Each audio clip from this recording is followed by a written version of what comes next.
In today's video, I'm going to teach you how to change Gantt chart colors in Smartsheet. This quick customization can make your project timeline easier to read and more organized at a glance. Color is a simple way to highlight priorities, group-related tasks, or draw attention to deadlines without changing any of your dates or dependencies. Let's walk through it together from a fresh sheet so you can follow along confidently. Start by signing into your Smartsheet account and heading to the main dashboard. You can open an existing project that already has a Gantt chart, or to see the process from scratch, create a new one. Click the Create button, scroll through the options, and select Gantt.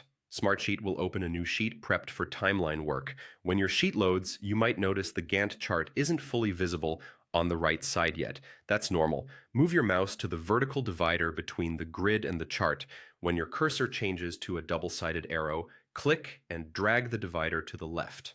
As you drag, the Gantt area expands, revealing the timeline bars for your tasks on the right. Now, to change a bar's color, click any taskbar directly in the Gantt timeline to select it.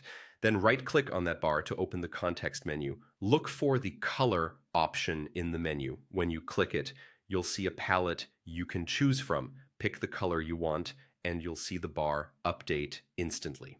This change applies to the specific bar you selected, so you can customize different tasks with different colors as needed.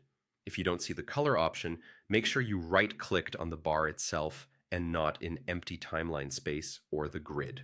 Also, ensure you're in the Gantt view and that the bar is clearly selected before opening the menu. A few quick tips as you pick colors. Aim for consistency, like using one color for design tasks and another for reviews, so patterns become recognizable. Choose colors with good contrast so labels remain readable. If your team follows a color scheme, stick with it to keep things cohesive. And remember, changing color is purely visual organization. It won't alter task dates, durations, or predecessors. That's all there is to it. Adjust the divider to view your timeline, select a taskbar, right-click, choose a color, and your Gantt instantly becomes clearer and more tailored to your needs. If you found this helpful, please like this video, share it with your team, and subscribe for more straightforward tutorials. Thanks for watching, and I'll see you in the next video.